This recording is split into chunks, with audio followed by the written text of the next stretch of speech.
Hey, good afternoon everyone, Trackman 44 here. Hey, what we're going to do this afternoon, we're going to go ahead and cut up some of the slab wood off the sawmill. What I'm going to be using this old, what started out as life as a deer barn, 3-point buzzsaw. So I went ahead and converted this to a stationary rig so that we can use the belt pulley with the tractor just setting remote from this once we attach it to the ground.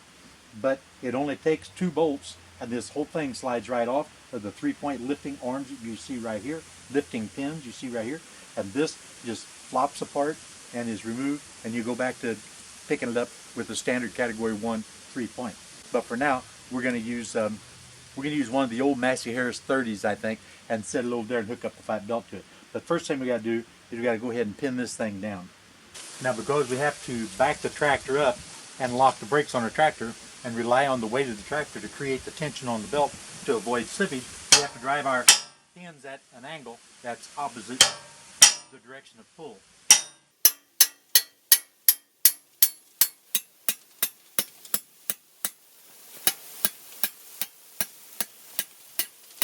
And the other 2 will drive at an angle opposite to this right here, so we don't have any tendency to pull up off of those pins. So the next thing you have to do is roll your belt out.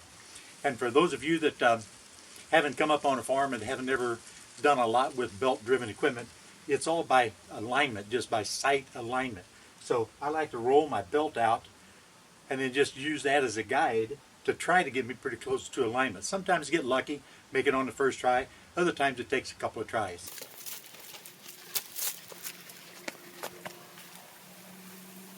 That'll give me a good line of sight to pull up in here with the tricycle front end alongside the belt, and we'll go ahead and back up and see how close this is.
Everybody's got excuses, right?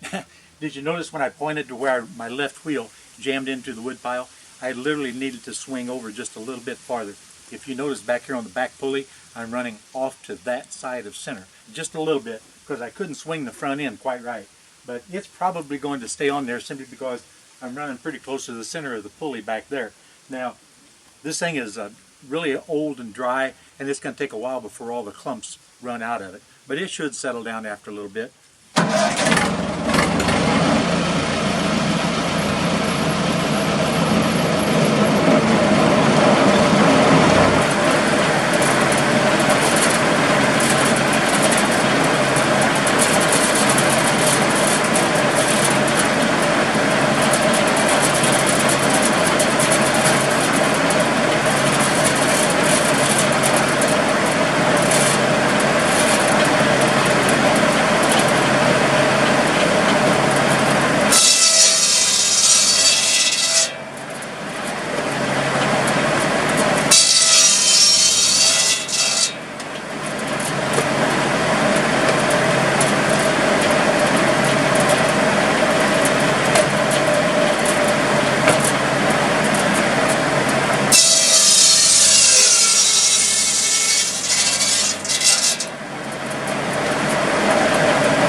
went ahead and increased the belt tension. I backed the tractor up again to put more tension on the belt, because you could actually hear the arbor, the speed of the blade.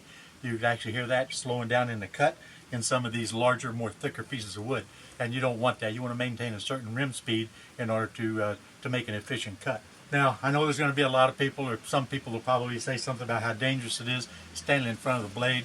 Bear in mind, I've got over 60 years on these buzz saws. Started out whenever I was younger than 10. You just get used to doing what it is that you do. I've never had so much as anything worse than a splinter so far, but I keep it pretty sharp. You can tell by how well it goes through some of this wood. That's not doing too bad. This ain't the last time we're going to be using the Buzzsaw this winter. This is just the first. It's the first time with this Buzzsaw anyway. We got a couple other ones, you know, that are on the back end of other tractors and things, you know, so. But this one here has definitely been a while. I'm going to go ahead and buzz the rest of this up real quick. And I still got more slabs over by the sawmill.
Well, you can tell by the time we got to the end of that little jag of slabs, you can see it's kind of mellowing out a little bit. But this thing is just as dry as could be. But it doesn't matter, because as long as this thing doesn't break, you know, we're in good shape. We'll use it until it ain't usable anymore. And this belt, my God, this belt has got to be 80, 90 years old or so, you know. And it's got some tatters and tears in it and all that stuff. But no matter, like I said, it still works. With this slab wood, the vast majority of it is sapwood. That's why it was so good for the old cook stove fires back, you know, back in the day. But still, there's plenty of heat in these things, in that heartwood that's on the inside of the sapwood to sustain your heat, you know, pretty well into the night. You know, there's nothing wrong with keeping the fire stoked on this during the day, and then bank it with some more dense material, you know, at nighttime. And again, it's nice and light. It cures very quickly, very easily, and it's so much lighter and easier for the ladies to keep the fires going during the day when you're out in the shed or you're gone working or whatever. I tried to get you a couple of different angles, you know, so you can kind of see, you know, the level of danger, or assess what level of danger you think there may be. But I've been over and under and around these things so doggone many times, it's just second nature. I'd much rather work with a helper whenever we're doing slabs, because you could see I had to fight some of them bigger ones, and those weren't even big slabs. This bandsaw, they're really not big slabs. When you get on a big 54 or 60 inch circle mill, you're going to get some monstrous slabs, and that's whenever you really need a second guy to feed that in there and ease it in, or go in from the top, you know, and pull it back out or whatever, or just go in 2/3 of the way and then flip it over and then go the other third, you know. Just so much easier. You don't work your guts out quite so as much. But no matter, you know, I got what I got, and I do with what I got to do with it, and so that's all there are to it. So hey, you know what, that's the end of this one here. Hope you enjoyed that. I sure did. And this is Trackman 44. I am out of here, guys.